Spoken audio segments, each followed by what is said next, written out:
does someone go from a kid with nothing to becoming one of the biggest names in music and business? Sean "Diddy" Combs built an empire of pure hustle, turning Harlem grit into chart-topping hits, fashion brands, and a billion-dollar fortune. But now, that same name that once ruled music and fashion is caught in a storm. Lawsuits, explosive allegations, and headlines that won't stop. And according to many, by the end of this year, Diddy might walk away from it all as a free man. For decades, Diddy has been more than a name. He's been a force, a man who could turn a single record into a cultural moment and a fashion line into a global trend.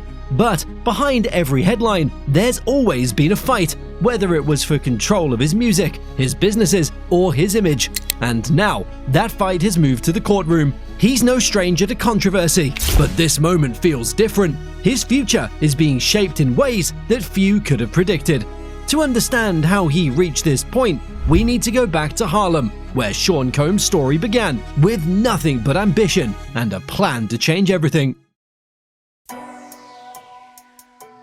He wasn't in the industry yet, but Sean Combs was already making noise. At Howard University, while other students were studying for exams, Sean was building his name, his reputation. He threw the kind of parties people still talk about, packed rooms, lines out the door, and enough energy to make the campus feel like New York nightlife. That confidence, that ability to turn hype into money, got him a shot at Uptown Records. He started as an intern, with no salary, driven solely by pure ambition. Most people would have blended in. Sean didn't blend in. He took over. He had a hand in developing Mary J. Blige's raw R&B sound, pushed Jodeci to drop the polished suits and wear street clothes. And suddenly, Uptown Records looked and felt different. But that boldness had a price. By 1993, Sean's personality was bigger than the label itself. He wanted to move faster, take bigger risks, and sign talent that Uptown's executives didn't believe in, like a young Brooklyn rapper named Christopher Wallace, who the world would soon know as the notorious B.I.G. Andre Harrell, the head of Uptown, admired Sean's drive, but thought he was becoming too aggressive, too much heat, too fast. After a series of clashes, Harrell let him go. Just like that, Sean's rise at Uptown ended. For most people, that would have been the end, but for Diddy, getting fired was just the spark. Because if Uptown wouldn't let him build his vision, he'd develop his label instead. And that's exactly what he did. Within months, he struck a deal with Claire Davis at Arista Records and launched Bad Boy Entertainment in 1993. Most people saw it as just another hip-hop label, but Diddy had something else in mind. Bad Boy wasn't about signing artists, it was about selling a lifestyle. Champagne, designer clothes, fancy cars, the kind of success you could see and feel. Every music video looked like a mini-movie, and every artist was dressed like they were already a superstar. And then came Biggie Smalls. At the time, Biggie was an underground rapper, hustling mixtapes in Brooklyn. Diddy saw what others didn't, a storyteller with a voice that could shake the industry. He poured everything into Biggie's first album, Ready to Die, turning tracks like Juicy and Big Papa into cultural milestones. But Diddy's genius wasn't just in producing hits. He understood branding before branding was cool. He made Bad Boy a symbol, slapping the name on t-shirts, jackets, and even stage backdrops. Behind the scenes, he worked like no one else. People say he'd sleep in the studio, making sure every beat hit harder than the last. He even appeared in the videos, dancing, hyping up his artists. It wasn't only about promoting them, it was about building himself as part of the story. And the story grew fast. By 1995, Bad Boy was everywhere. Mary J. Blige, Faith Evans, 112, and Total, the R&B trio that gave the label yet another string of hits. It felt like every song on the radio had Diddy's fingerprints on it. However, success brings attention and competition. On the West Coast, Suge Knight and Death Row Records were building their empire. What started as friendly competition soon turned hostile. The 1995 Source Awards became the flashpoint, with Suge publicly mocking Diddy's style on stage. It wasn't just music anymore, it was East versus West, an energy that would dominate hip-hop headlines for years. Diddy played it cool in public, but he was a strategist. He doubled down on making Bad Boy look like the place where winners came to play. He threw all-white parties in the Hamptons, filled with celebrities and Wall Street executives. He wanted hip-hop to sit at the same table as high fashion and high finance, and he made it happen. But behind the glass, the tension was rising. Biggie's fame was exploding, but so was the danger. The streets were watching. The West Coast rivalry was spiraling into real life. For most labels, this would have been the peak. For Diddy, it was only the beginning of something bigger, because Bad Boy was about to turn into a cultural machine. Music, fashion, business, everything connected. And when tragedy hit, that machine would either crumble or transform. Biggie's death in 1997 hit Bad Boy hard. The label was stunned, fans were grieving, and the future felt uncertain. Diddy turned to music as his answer. I'll Be Missing You became a global anthem, an outpouring of grief and a message that Bad Boy would keep moving, even in the face of tragedy. In 1998, he launched Sean John, a clothing line that turned streetwear into high fashion. The brand won awards, landed in major stores, and secured a seat at the fashion table for hip-hop. Then came Ciroc. In 2007, Diddy cut a 50-50 profit deal with Diageo, unheard of for a celebrity liquor partnership. He turned Ciroc into the drink of the good life, weaving it into music videos, parties, and pop culture until sales exploded. By the late 2000s, his empire was built. Bad Boy Records, Sean John, Ciroc, Revolt TV, even water brands and sports ventures were under his name.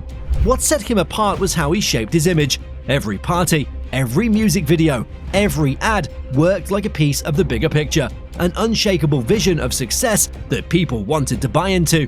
Of course, the bigger the empire, the louder the controversies. Lawsuits over contracts, nightclub incidents, headlines questioning how far he'd go to stay on top. Still, Diddy kept winning.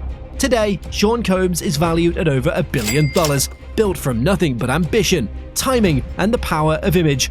But power brings a different kind of spotlight, and while the world sees a billionaire mogul, the shadows of his past and his present are harder to ignore. By late 2023, Diddy's world began to crumble. What began as one lawsuit from his former partner, Cassie Ventura, quickly spiraled into a wave of allegations, claims of abuse, coercion, and misconduct that stretched across decades. Cassie's case was the first to hit headlines. Her lawsuit described years of control and violence, and within 24 hours, the case settled, reportedly for $20 million. But that settlement opened the floodgates. More voices emerged, nearly 120 accusers, including men and women, some claiming they were underage at the time. They spoke about white parties and freak-offs, where the line between luxury and chaos blurred. Some claim Diddy orchestrated wild, explicit performances fueled by drugs. Guests would allegedly be covered in baby oil, part of the spectacle, and some even required IV fluids afterward to recover from the excess. Comedian Jeff Whittock later recalled seeing live sex acts at one of these Miami parties, calling them f***ing crazy. Then there were even sensational rumors of hidden dungeons and tunnels beneath his mansions. Though most of these claims were later debunked, the image stuck. The allegations painted a picture of a world far darker than the glamorous music videos and all-white parties that once defined his brand. By early 2024, federal agents were monitoring the situation. In March, Homeland Security, the FBI, and SWAT teams raided his homes in Los Angeles and Miami. Helicopters circled overhead, armored vehicles rolled in, the footage went viral. Neighbors filming from their driveways as agents pulled out AR-15s, narcotics, and over 1,000 bottles of baby oil and lubricant. Luxury cars stood parked in silence, a stark contrast to the chaos unfolding inside. The investigations went deep, reaching back into the 90s, revisiting old events, former relationships, and even suspected trafficking networks. Each day brought new headlines, each one worse than the last. For Diddy, the fallout was immense. Major brands severed ties, streaming services paused his music. Sean John, once his fashion crown jewel, was now overshadowed by scandal. Even Howard University revoked his honorary degree, distancing itself from the man it once celebrated. Behind all the noise, his legal team fought back, They called the lawsuits opportunistic cash grabs designed to profit off his fame rather than uncover the truth. Some fans believed them, others said the walls were finally closing in on them. One thing was clear, the stakes were bigger than they'd ever been. If a fraction of these allegations were held up in court, the empire Diddy had built, from Harlem parties to a billion-dollar empire, could crumble overnight. But courtrooms don't run on headlines, and soon Sean "Diddy" Combs would have his chance to face the charges directly. The trial began in May 2025, and from day one, it felt like a storm. Prosecutors came out swinging, calling Diddy the mastermind of a network built on power and control. But Diddy wasn't walking in unprepared. His defense team was as stacked as any platinum record he'd ever produced. At the center was Brian Steele, the attorney who made headlines for tearing apart the prosecution's case in Young Thug's RICO trial. Steele's reputation is simple. He knows how to break a narrative, one cross-examination at a time. And here, he brought that same energy. Alongside him was Mark Agnifilo, a former federal prosecutor who knows how to dismantle government cases from the inside out. Terry Garagos rounded out the team, adding surgical precision to every argument. Together, they went after the government story with one message: headlines are not evidence.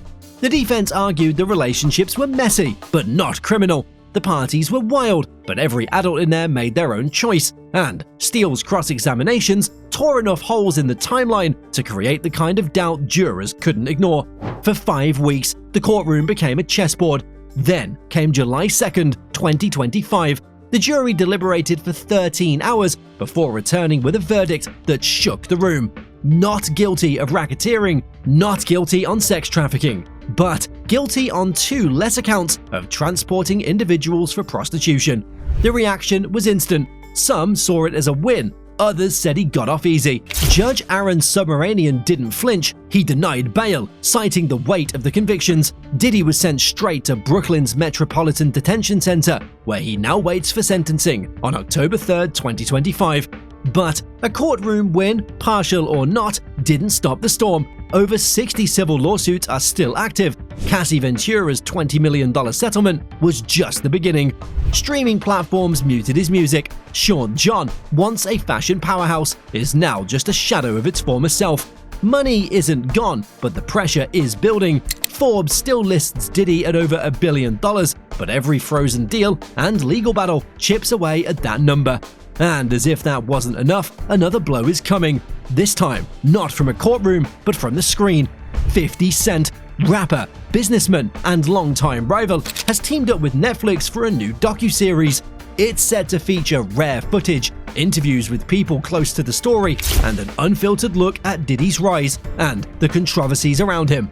Some are already comparing it to Surviving R. Kelly for its depth and impact. For Diddy, this means something far more dangerous than a lawsuit. It means losing control of his own story. Inside MDC, life looks nothing like the glossy world Diddy once built. Reports say he's enrolled in therapy programs, violence prevention classes, and even mentoring sessions. Maybe it's growth, or perhaps it's a strategy for a lighter sentence.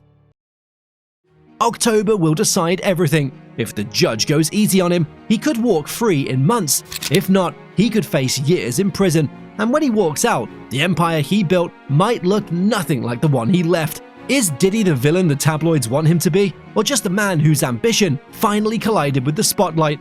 The truth isn't simple. What's certain is this: from Harlem streets to Bad Boy Records, from billion-dollar deals to a federal courtroom, Sean Combs has lived a life few could imagine. And now, the world waits to see if this is the end of his empire, or just another reinvention.